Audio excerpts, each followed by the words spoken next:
Hi, I'm Sean from Flickering Myth, and this is my review of Theseus for PlayStation VR. Now, there's been a lot of hype around this game, even though there's only been a few trailers dropped and the developer, Forge Reply, has not given a lot of information out about the game. The big sell here is that it's a third-person VR game, and a lot of people still struggle to get their head around the idea of VR games not being first-person. There aren't that many of them that are in third-person, but there have been a few good ones on PSVR, such as Robots Rescue, which was part of the Playroom, which is free on PS4 at the moment, and Wayward Sky as well, which was a very excellent adventure game. They prove just how immersive VR games can be, even when they're not first person. Now, Theseus arrives, and people are hoping that this is going to be a full, rich, third-person action-adventure game, basically in the vein of God of War, and from what we've seen it looks very good. But let's talk about what the game actually is. Also, full disclosure, a review code was provided by the publisher. So, first things first, this is a very atmospheric and intense game. It is a retelling of the ancient Greek myth of Theseus and the Minotaur and the Labyrinth. And in that sense, the game is actually quite well executed. It's very engrossing, the way it uses VR in this wide open space and also in these more confined tunnels. But it's only 90 minutes long, and as such it only feels more like an experience, and there's so many of them on PSVR at the moment. I can understand people are going to be frustrated with this because the developer said it was going to be about a 4-hour game, and the press notes say 4 to 5 hours with 2 playthroughs. I think that's very a very generous description, let's just say that. So the game begins with the title character waking up inside this labyrinth where your guide, Ariadne, then aims to steer you through the maze, all these ruins, to face off against the Minotaur, who is patrolling this area and is basically a menace now.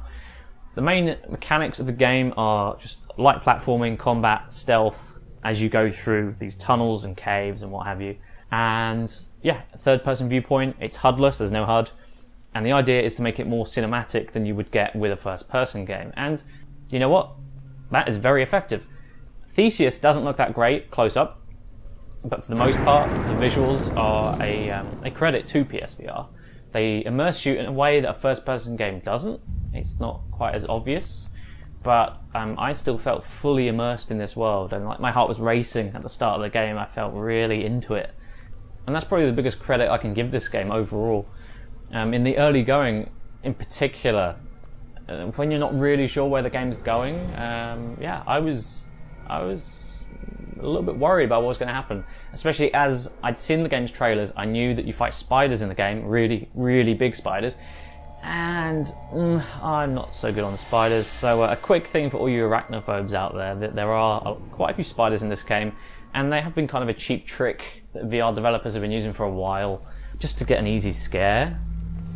But I have to say, in this game they were more restrained than I was expecting. I think the fact that they're not jumping in your face like you do in Farpoint, which is I struggle to get through it. Here they're used more sparingly, and of course you have that distance with third-person view, which is very helpful. I will say though, the introductory scene when you first see the spiders is fucking scary. Especially you don't have a sword, it's very dark, and oh yeah, it was uncomfortable. It was very effective. It didn't feel cheap either, like it was very cinematic, and yeah, they were clearly shooting for something immersive and they pulled it off. I was legitimately uncomfortable, and I was glad that it just was a very small part of the game. I'd even say I've played about 50 VR games, and that sequence alone is up there with one of the best from any game I've played. It's just a shame the rest of the game, there's not more to it. As I said, the mechanics, they're very simple and grounded. Some people will like that. Some people will be wishing for something more like God of War. Like the platforming is just really easy. There's button prompts if you do get stuck, but I mean, it's press X to climb up, press circle to drop. Like, it's so easy. The combat is very forgiving as well. I didn't die once fighting the spiders. They take about 5 hits to kill, but you can also set them on fire, and then you can one-shot them after that. You can take a ton of hits from them. Your vision dims very slightly when you're getting closer to death, but you have a lot of health in this game. I would not be surprised if most people made it through absolutely fine. Stealth is a little bit more difficult, but that's only because it's trial and error based, so you just have to figure out what the trick is, and then it's absolutely fine. No issues there. And I will say the game has very good checkpoints, so if you do fail, you only go back like 30 seconds max.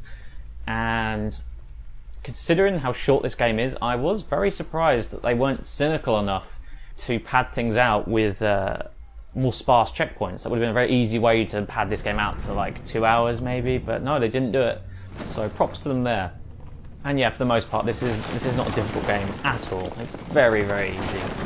But the main issue where I just can't recommend this game is because it is so short.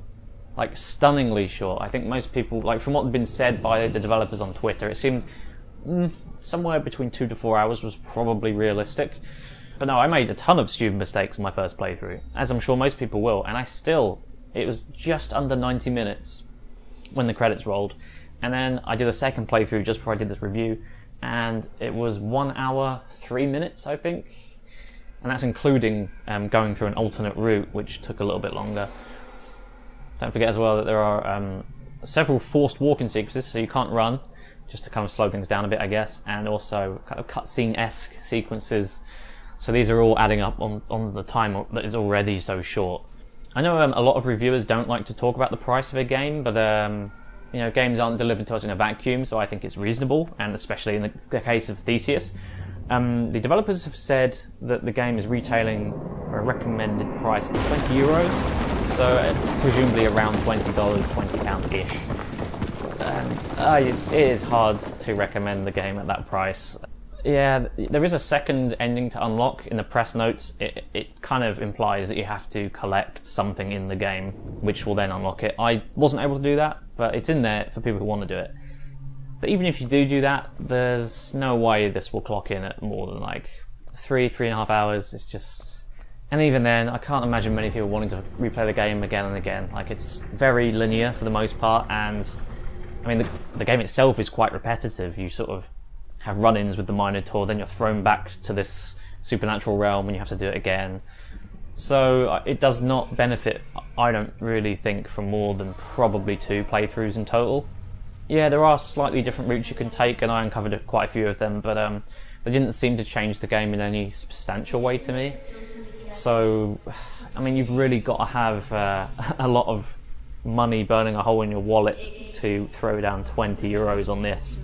I would thoroughly recommend waiting for a sale. To me, if I was paying for this, I wouldn't want to pay more than £10. I'd probably want to pay about £7 in a deep sale. I think, considering that most people who would pay €20 would be expecting like at least a 3-hour core campaign experience, there's going to be a lot of disappointment with how short this game is, and I think you can spare yourself that disappointment by just holding on and waiting and not pre-ordering games in general. And it is a shame, because what is here is actually really quite enjoyable, even in its simplicity. Like, the visuals are really nice, the sound is great, like the noises of the spiders and the musical score, very good. VR presence as well, really enjoyable. But it's too piecemeal, there's just not enough here. It feels like a small part of a much bigger game. It feels like a third of an actual VR game, even for VR.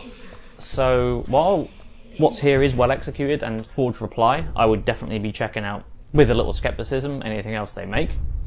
But yeah, just don't expect a lot of content from this game, and for most people it's really not going to be worth that price tag, I'm sorry. So for me, Theseus will get a 6 out of 10. I think if there was more to it, it could definitely go up to a 7, but that's just the way it is. Thank you so much for watching, and if you did like this review, please like and subscribe. Until next time, I'll be here from dusk till dawn.